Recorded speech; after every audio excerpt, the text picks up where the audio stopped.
Amém.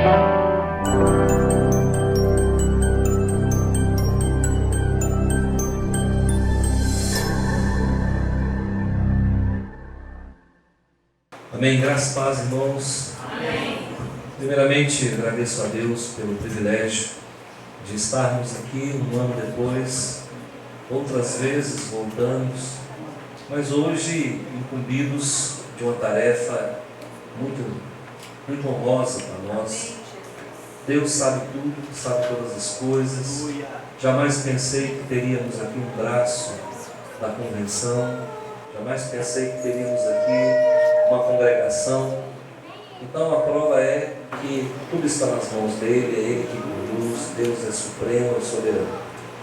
Agradeço de coração aos pastores todos que vieram, veio tanta gente de longe, pastor Everton de Goiânia, representando o CETEBAN, pastor Paulo Afonso, de Goiânia de Trindade, ele mora em Goiânia, mas exerce o ministério de Trindade, pastor Josué de Anápolis, pastor Roberto de Rio Verde, Zé Wilson de Itumbiara, Ronei de Rio Verde, Juan de Santa Helena, louvado seja o nome do Senhor. Parabéns, Francisco, parabéns, Adriana, muito feliz.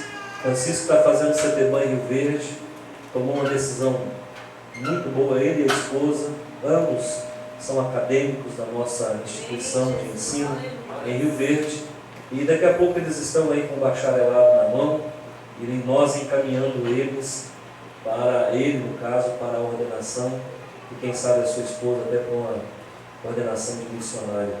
Louvado seja o nome do Senhor. Eu vou te convidar então para abrir a Bíblia lá em 1 Timóteo, no capítulo 3, exatamente o versículo 1, só isso. Bom, a palavra do Senhor aqui diz da seguinte forma: fiel é a palavra. Se alguém aspira ao episcopado, excelente obra almeja. É suficiente para que nós possamos criar toda uma retórica em cima da palavra. Eu quero te convidar a orar comigo, para que nós possamos buscar o Senhor juntos. Pai, em nome do Teu Filho amado, é que nós aqui estamos, reunidos como igreja. Nesse momento, Senhor, eu sei que não há paredes que nos separam do Senhor, não há teto. Nesse momento, Senhor, eu sei que existe apenas um plano, e é o plano em que o Senhor se encontra em nós contigo. O Senhor, através de Jesus, o nosso intercessor, nos permite livre acesso ao Teu trono, ao trono da graça do Senhor, do amor imerecido. Obrigado por essa congregação, essa igreja, Senhor, que tem caminhado altaneiramente. Uma igreja, Senhor, que tem rompido em fé e que tem sido sal e luz numa cidade tão necessitada da misericórdia do Senhor, como todas as cidades do estado de Goiás e do Brasil. Obrigado, meu Deus, pela vida do pastor Francisco, da irmã Adriana, dos seus filhos, das suas filhas. Continua, meu Pai, trazendo luz, proteção e livramento. É o que nós pedimos ao Senhor nesta noite, em nome de Jesus. Amém. Eu quero falar sobre um ministério excelente. Algumas palavras, quando nós lemos esse versículo, saltam do texto e acabam criando vida, por assim dizer, espiritualmente falando. Me chama muita atenção algumas palavras do que nós acabamos de ler, e as duas palavras que mais falam forte é a palavra obra, a palavra excelente e a palavra episcopal. Então, essas três palavras são talvez norteadoras para nós nesta noite, para que a gente construa um raciocínio e entenda exatamente o que Deus quer para esta cidade. A palavra episcopado, obra e excelente. Certa feita, eu fui numa cidade de São Paulo, chamada Araçariguama. Não sei se alguém aqui conhece. E eu estava indo a São Paulo, capital. O pastor Rodrigo falou: vamos passar em Araçariguama porque tem um trabalho fantástico com criança. E eu conheci um trabalho com criança que funciona, lá em São Paulo. Chegamos àquela cidade e tivemos o privilégio de conhecer a missão Antioquia, que é uma missão de envio, é uma junta missionária de envio de missionários para todo o mundo. E ali nós conhecemos também uma igreja e também conhecemos o trabalho com criança. Quando eu vi toda aquela estrutura, uma cidade tão pequena, e lá eles têm um local onde é o chamado Vale da Bênção, onde eles oram 24 horas por dia, todos os dias do ano. E eu fui nesse lugar. Existem cabines fincadas numa pedra, numa rocha, numa montanha, e ali nas cabines as pessoas já estão com o horário marcado, elas vão entrando, orando e indo embora, entrando, orando e indo embora, fazendo um rodízio ininterrupto de oração, um relógio de oração, uma torre de oração, 24 horas por dia. Conheci a missão Antioquia, entrei dentro do escritório, lá se fala com o mundo inteiro, os missionários espalhados. Conheci o trabalho com crianças, cada casa daquela comunidade de auxílio à criança, cada casa cuida de 8 crianças. Eles tinham 8 casas, então é fácil fazer a conta. 64 crianças eram atendidas. Cada família recebe um salário mínimo para cuidar de 8 crianças, mais alimentação e despesas médicas e traslado para a escola, enfim, muito legal, muito interessante. Se um dia Deus me permitir, eu quero fazer esse trabalho em Rio Verde, se for da vontade dele. E aí eu falei, eu não posso ir embora de Araçariguama sem conhecer o mentor, por assim dizer. Claro que tudo vem de Deus, mas eu queria conhecer quem era aquele homem que estava por trás de tudo aquilo. Eu falei para o pastor Rodrigo, eu não saio daqui sem esse homem orar por mim. Aquela ilusão que a gente tem, que é um unção para uma pessoa, na verdade não está, mas valeu a pena. E ele nos atendeu, ele quebrou o protocolo, abriu um espaço na agenda dele e nos atendeu. Eu esperava chegar lá e encontrar um homem de 2 metros de altura, um homem bastante musculoso, pelo porte do trabalho. Eu falei, deve ser um Hércules, um Heitor, alguma coisa desse porte.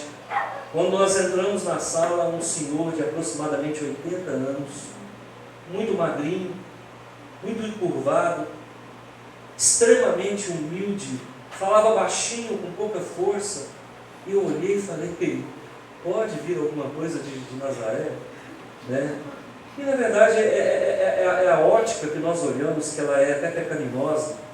Aquele homem tão simples, tão humilde, na verdade era um homem muito usado por Deus. Eu falei, pastor, eu queria que o senhor orasse. Aí nós conversamos, nos apresentamos, e eu no final falei, pastor, eu queria que o senhor orasse por nós, que o senhor fizesse uma oração. E eu acho que eu aprendi com alguns heróis da fé, de que a oração de uma pessoa acaba dizendo quem verdadeiramente ela é.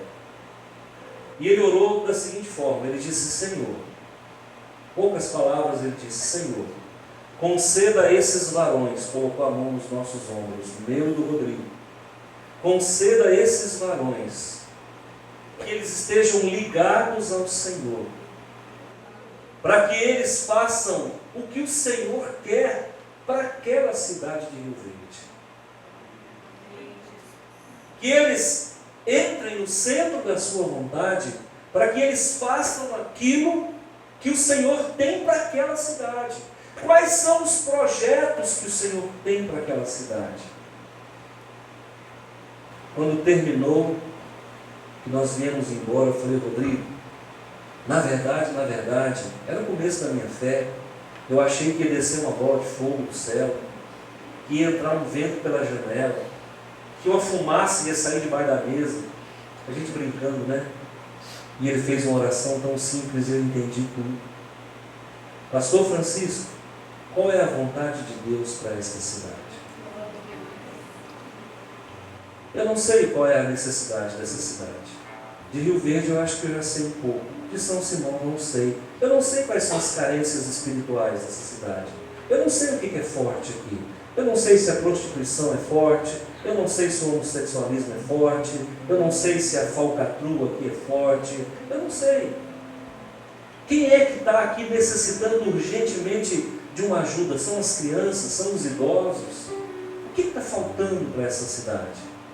Uma coisa eu sei, essa igreja é projeto de Deus para São Simão. E esse rapaz, essa família, é projeto de Deus para essa cidade. Prova é que nós temos recebido informações do quanto Deus tem operado aqui. Uma igreja que nasceu ontem e que já tem produzido frutos.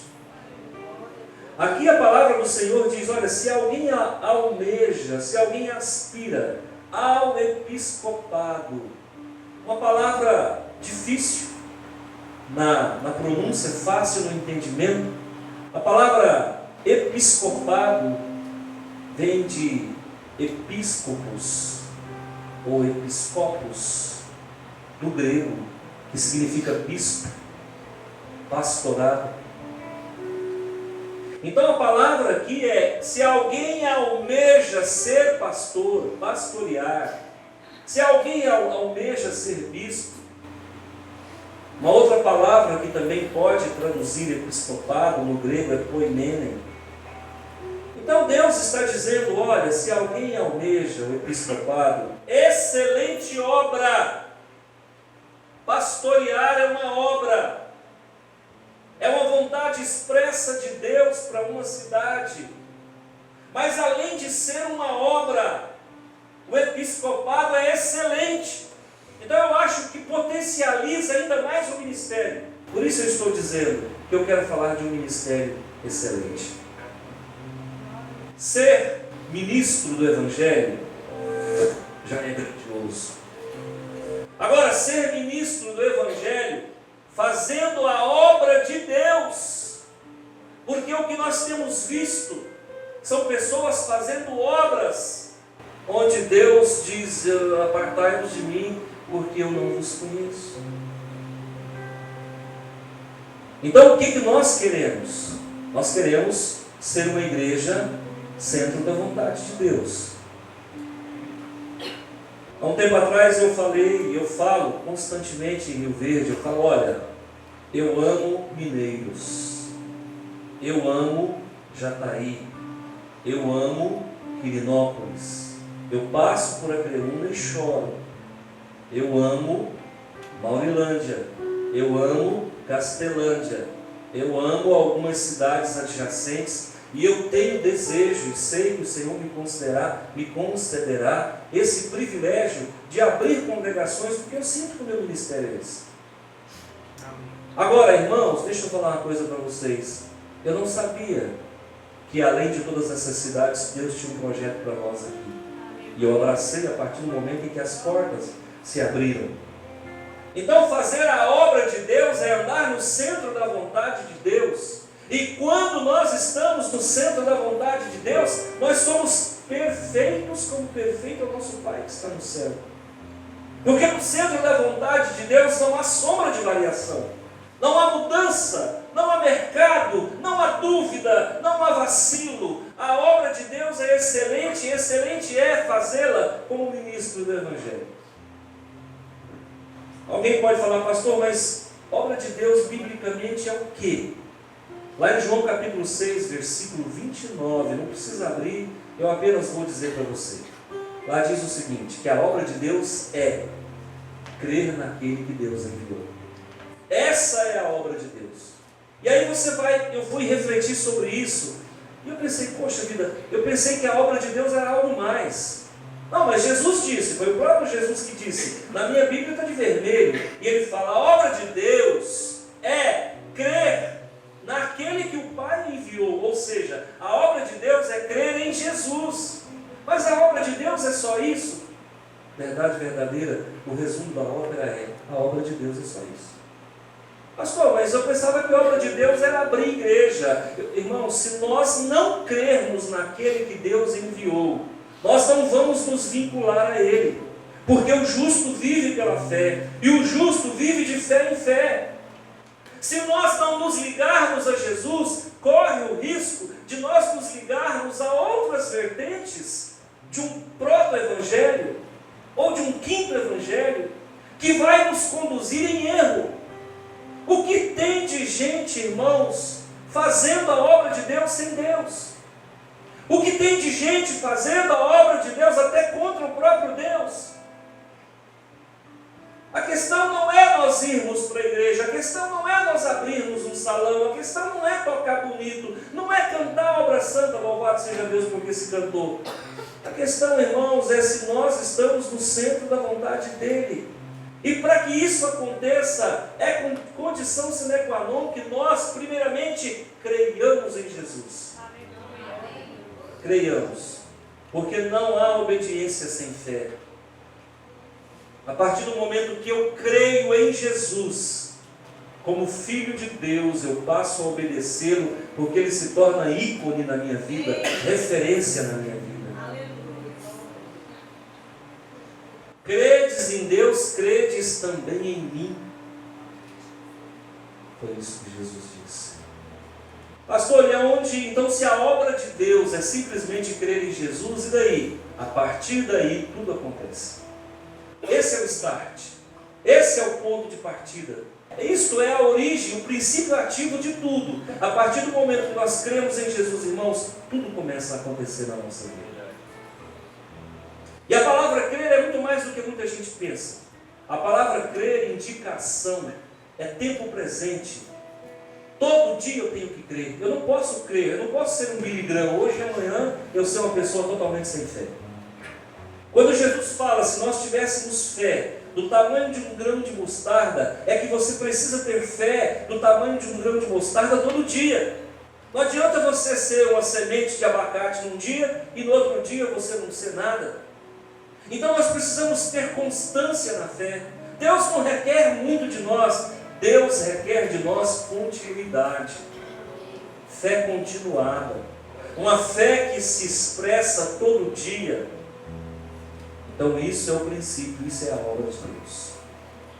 Por que ela é excelente?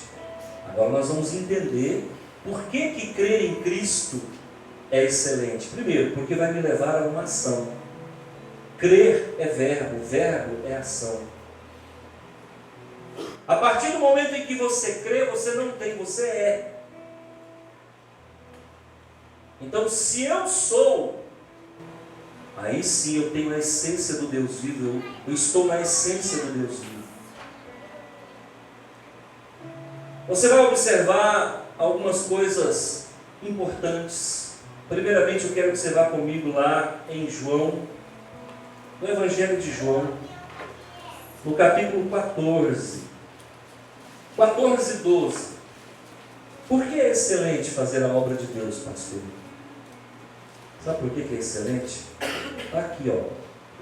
Em verdade vos digo, que aquele que crê em mim, olha o crer em mim aí, olha a obra de Deus, fará também as obras que eu faço, e outras maiores fará. Qual é a excelência da obra de Deus, pastor Francisco? É que você não só vai fazer o que Jesus fez, como você vai fazer coisas maiores. Por exemplo, você vai fazer obras maiores. Jesus, em carne, em vida, não veio a Goiás. Você veio. Nesse sentido é maior. Jesus, em carne, em vida, não falou a língua portuguesa. Nós estamos falando. Jesus, em carne e em vida, não pôde estar no século 21 pregando o Evangelho. Ele passou o cajado para nós. Somos nós que vamos fazer. Então isso é maior no sentido de supostamente ocupar o lugar dele, embora estejamos a anos-luz de distância do nosso Jesus, em tamanho e em perfeição. Existem muitas coisas que nós podemos fazer. Qual é a vontade de Deus para a cidade de São Simão? É se abrir um lar de idosos? Por que não a Igreja Batista Nacional Filadélfia amanhã encampar em um projeto como esse? É lamentável, mas as casas de idosos que eu conheço pelo mundo afora, pelo Brasil afora, são todas espíritas. O crente não faz, o espírita faz, pronto. Ficou bonito para nós. Todos os manicômios que eu conheço são espíritas. O crente não cuida dos seus doidos, os espíritas cuidam. Mas a gente acha fácil mandar o espírita para o inferno. Acha fácil mandar quem não professa a nossa fé para o inferno. Deus não é refém de religião, de cor, de partidarismo. O nosso Deus que usou mula, usa qualquer pessoa. Obras grandes o Senhor quer fazer na cidade de São Simão. E quando eu falo isso, irmãos, não é para engrandecer esse rapaz, não. Porque quando eu entrei na sala daquele pastor em São Paulo, eu esperava encontrar um Hércules renascido. Encontrei um homem de 80 anos que falava baixinho. Um homem arcado, mas tremendamente usado por Deus. Amém, Jesus. Estou falando de grandeza humana, estou falando de grandeza divina. Aleluia. Pastor, onde está a outra excelência dessa obra grandiosa de Deus? Vai comigo lá em João, capítulo 15, no versículo 16. Só passar para frente um pouquinho. Sabe por que é excelente fazer a obra de Deus? Porque não fostes vós que me escolhestes a mim, pelo contrário, eu vos escolhi a vós outros. Não foi o pastor Francisco que escolheu fazer essa obra. Aliás, irmãos, se depender da gente, a gente corre até não poder mais de Deus. O Senhor me chamou com 32 anos para ser pastor. E eu consegui fugir dele 10 anos. Até que no dia 7 de julho de 2002, nós capotamos um carro na BR 152. A BR de Rio Verde a Itubiara, 452. Ali nós capotamos 6 vezes, descemos um despenhadeiro de mais de 10 metros. Passamos entre 2 árvores e eu ganhei o apelido de Lázaro. Um amigo meu, quando me encontrou, falou: Lázaro, sai para fora. Eu ficava grilado com aquilo. Por que você está me chamando de Lázaro? Rapaz, eu já vi gente morrer por muito menos. Correndo de Deus 10 anos para não fazer a obra. A gente não quer fazer, irmãos. Na verdade, não fomos nós que escolhemos fazer a obra de Deus. Foi Ele que nos escolheu.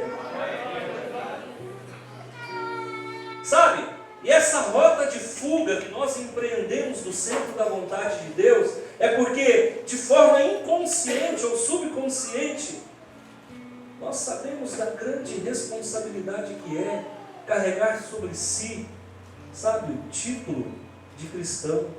É muita responsabilidade. E pastor ainda mais, porque pastor é vidraça 24 horas.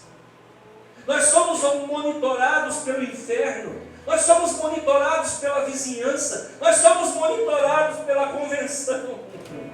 A lesão ali monitora a gente, viu? No bom sentido. Nós somos monitorados pela esposa. Nós somos monitorados pelos fiéis da igreja. Louvado seja Deus, não tem problema. Quem não deve, não tem o que temer. Mas eu digo assim, queridos irmãos, ser obreiro, ser pastor é excelente porque nós fomos escolhidos. E agora a gente vai ter que santificar nem do que. Há 12 anos eu pastorei. Eu e minha esposa, antes do pastoreio, a gente dava umas briguinhas, telequete de vez em quando. Depois que eu comecei a pastorear, eu falei: rapaz, eu não vou poder brigar com essa mulher mais não. Porque a minha mulher tem um jeito de agir interessante. Quando ela está chateada comigo, ela me olha de lado e fica fazendo assim. E eu pensando, eu falei: rapaz, se eu estiver pregando, falando alguma coisa no púlpito e minha mulher fizer assim para mim, eu vou me desconcertar. A partir do momento em que eu assumi o pastorado, eu falei: eu nunca mais brigo com essa mulher. E quase não existiu. Um dia ela falou assim, mas eu falo, você não fala nada. Eu falei, eu não posso brigar mais. Eu agora tenho que ficar calado. Então, queridos, é excelente porque quando você ensina, você aprende. A melhor forma de se aprender é ensinar. Você quer ficar bom em matemática? Começa a dar aula de matemática. Você quer ficar bom em história? Começa a dar aula de história. Porque você tem que estudar para não deixar dúvida na cabeça do aluno. Você tem que preparar a sua aula prevendo toda e qualquer pergunta capciosa. Você tem que memorizar e depois você tem que recitar aquilo para o seu aluno. Você acaba aprendendo. Sabe por que é excelente obra? Porque você vai ter que ser exemplo 24 horas. Aí santifica nem que não queira. Porque o pastor, ele é um referencial sim. Sabe onde é que está a outra excelência de tudo isso, de fazer a obra de Deus? Está lá em Lucas capítulo 4. Vai comigo lá. Lucas capítulo 4, versículo 18, um texto muito conhecido, extraído de Isaías. Jesus disse isso num sábado, numa sinagoga. Ele pega os pergaminhos e Jesus lê lá Isaías, onde diz: o Espírito do Senhor está sobre mim, porque me ungiu para evangelizar os pobres, enviou-me para proclamar libertação aos cativos, restauração da vista aos cegos, para pôr em liberdade os oprimidos. Isso é excelente. Alguém pode dizer, pastor, mas é Jesus que... Essa profecia se aplicou na vida de Jesus. Irmãos, o ministério pastoral é o ministério de Cristo. Eu tenho sido uma minuta de Jesus todo dia. Porque da mesma forma como eles disseram que Jesus era um profeta, vejo que és profeta, eles também vão dizer a nosso respeito em determinado momento, vejo que és profeta, pastor. Da mesma forma que disseram para Jesus depois, com que autoridade dizes tal coisa, haverá momentos no ministério que alguém vai dizer para você, pastor, quem você está achando que você é? E da mesma forma que disseram crucificam, haverá momentos que nós também seremos crucificados. O ministério pastoral, o ministério de Cristo, ele não é seu. Você está representando Jesus. Pastor, então quer dizer que você, o líder, o ministro, o pastor, o obreiro, o evangelista, o missionário, vai ser um ator? Pode até ser, mas um ator que vive e não apenas representa. Sabe por que é excelente? Porque você é ungido de Deus. Sabe por que ser pastor é sobremodo excelente? Porque é um novo e vivo caminho. Sabe por que ser pastor é excelente? Porque o ministério que você desenvolve não é seu. Sabe por que é sobremodo excelente? Porque você é ungido pelo Espírito Santo de Deus. Sabe por que você é sobremodo excelente? Porque você foi escolhido. Sabe por que é sobremodo excelente? Porque coisas que Jesus fez você fará e outras maiores também.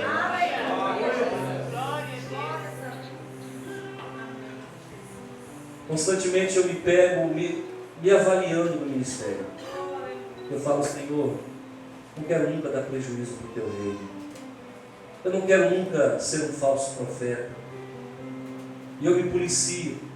E quando eu falho, eu me penitencio. Eu sofro. Então, queridos, nós líderes temos os pés de barro. É verdade. Nós temos os pés de barro. Nós temos as mesmas paixões que vocês têm. Somos tentados nas mesmas coisas que vocês são tentados. Mas se você chegar a cair, talvez 90 dias de disciplina resolva o teu problema. O nosso não. Nós temos que ser exemplo o tempo todo. Nós não podemos errar, e até podemos. E às vezes pagamos mais caro do que qualquer outra pessoa. Eu quero, pastor Francisco, irmã Adriana, que vocês continuem fazendo a obra do Senhor aqui. Estamos muito felizes com o trabalho que está sendo feito nessa igreja, nessa cidade. Esses homens, essa família, precisa de cobertura espiritual. Precisamos estar enfileirados como âncoras de Deus, como colunas do Senhor, em prol dessa família, em prol da cidade de São Simão. E eu tive pensando cá comigo há dias atrás, Senhor, por que o Senhor não me levou para Acreúna? Porque quando passava no trevo de Acreúna, quantas vezes eu chorei, o Espírito Santo descia sobre mim aqui no volante do carro. Quantas vezes eu fui a Acreúna, sentei na praça da cidade e fiquei namorando aquela cidade e dizendo: Senhor, me dá um lote, eu quero abrir uma igreja aqui. Certo dia um irmão pegou e me disse: eu vou te dar 8 motos para você sortear para comprar um lote em Acreúna e construir uma igreja. Aquilo não fluiu, não era a vontade de Deus, eu não quis pegar nas mãos, não senti que era de Deus, não era o momento. Aí Deus vai e nos traz para uma cidade chamada São Simão. Por que Deus nos trouxe para cá? Irmãos, eu começo a entender, São Simão é portal de Goiás, irmãos. São Simão é portal. É por aqui que a bênção vai chegar. É por aqui que Deus vai invadir esse estado, sim. Alguém disse: pastor, por que o senhor quer tanto abrir uma igreja em Mineiros, em Maurilândia, em Quirinópolis?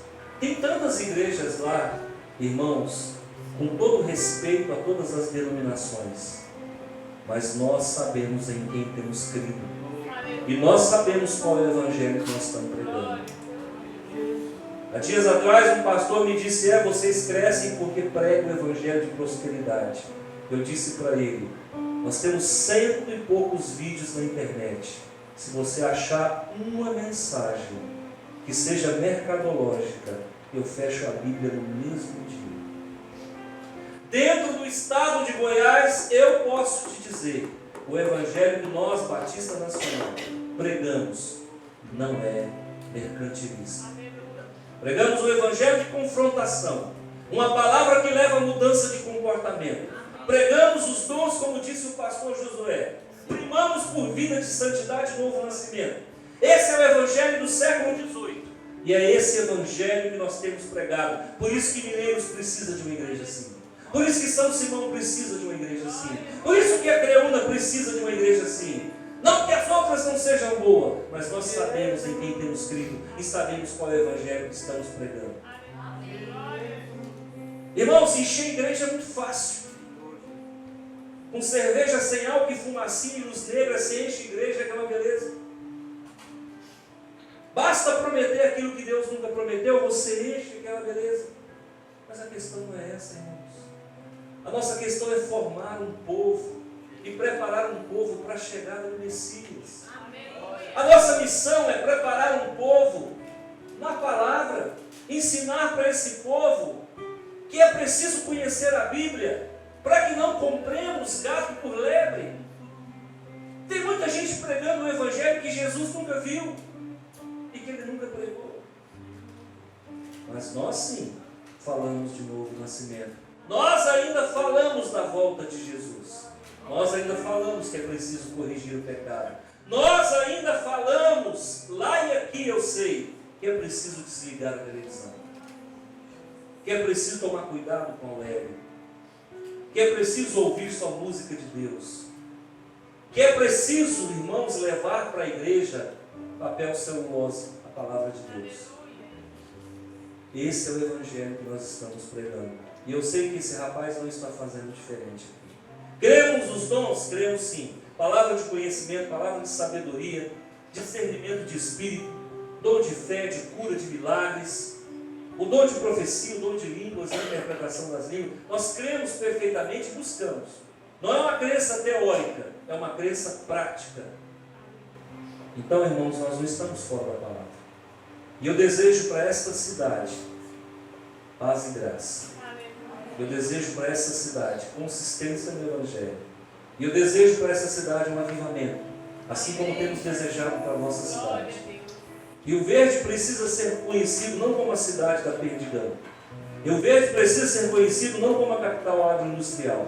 Rio Verde precisa ser conhecido não como uma cidade polo. Rio Verde precisa ser conhecido como uma cidade que recebeu Jesus como Senhor e Salvador.